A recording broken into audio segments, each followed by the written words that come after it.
विधानसभा में भर्ती में हुई गड़बड़ियों को लेकर विवादों में फंसे प्रेमचंद अग्रवाल की मुश्किलें अभी कम नहीं हो रही हैं। चुनौती उनके सामने अपनी कुर्सी बचाने की है, मंत्रालय बचाने की है। कैबिनेट में वो रहेंगे या नहीं रहेंगे, यही सबसे बड़ा सवाल है। और इस सवाल के बीच ही उन्हें अब अपनी सफाई भी देनी पड़ रही है। अपनी सफाई देने वो आज देहरादून में बीजेपी ऑफिस पहुंचे।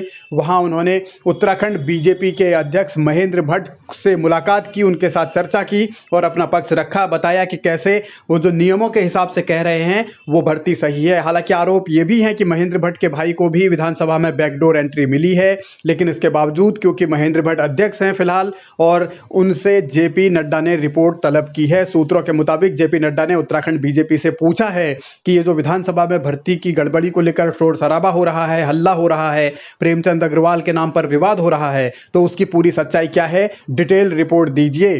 तो ये डिटेल रिपोर्ट जेपी नड्डा को महेंद्र भट्ट सौंपेंगे बतौर प्रदेश अध्यक्ष और उसके बाद आगे का एक्शन होने की उम्मीद है। लेकिन उससे पहले बड़ी खबर ये कि त्रिवेंद्र रावत दिल्ली में जेपी नड्डा से मुलाकात करेंगे। जेपी नड्डा को बताएंगे कि क्या उस पहलू की सच्चाई है, क्योंकि त्रिवेंद्र रावत ने यह दावा किया कि उन्होंने फाइल में लिखा था कि भर्ती अधीनस्थ सेवा चयन आयोग के जरिए करवाई जाए, लेकिन ऐसा नहीं हुआ। और आरोप यही लग रहे हैं कि नेताओं के रिश्तेदारों, करीबियों, नज़दीकियों, तो तमाम लोगों को भर्ती किया गया, बैकडोर एंट्री उन्हें दी गई। इसी बात से बीजेपी का हाईकमान खफा है, जेपी नड्डा खफा है और वो पूरे मसले को मॉनिटर कर रहे हैं। एक एक चीज़ की रिपोर्ट उन्होंने इसीलिए उत्तराखंड भारतीय जनता पार्टी से मांगी है। अब जेपी नड्डा के सामने रिपोर्ट कब जाएगी, लेकिन उससे पहले त्रिवेंद्र रावत की मुलाकात बहुत अहम हो जाती है।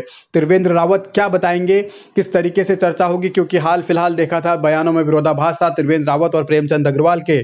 तो ऐसे में त्रिवेंद्र रावत अपनी रिपोर्ट देंगे, क्योंकि जब भर्तियां हुई थी विधानसभा में उस दौरान तमाम तरीके की चर्चाएं अब त्रिवेंद्र रावत कर रहे हैं कि उन्होंने फाइल में लिख दिया था कि ऐसे भर्ती मत करवाइए, अधीनस्थ सेवा चयन आयोग से करवाइए। तो उसके बाद प्रेमचंद अग्रवाल ने अगर मनमानी से भर्तियां की हैं तो जाहिर है सवाल उठेंगे। और सवाल क्योंकि पूरी बीजेपी की साख पर उठ रहा है, सिर्फ उत्तराखंड नहीं बल्कि समूचे देश में इसकी चर्चा हो रही है कि कैसे उत्तराखंड में नेताओं के रिश्तेदारों को नौकरियां दे दी गई बेरोजगार नौजवानों का हक मारकर। तो अब महेंद्र भट्ट की रिपोर्ट कब तक आएगी, कब तक जेपी नड्डा के पास जाएगी, ये कहा नहीं जा सकता। लेकिन उससे पहले सफाई प्रेमचंद अग्रवाल ने जरूर अपनी पेश कर दी है।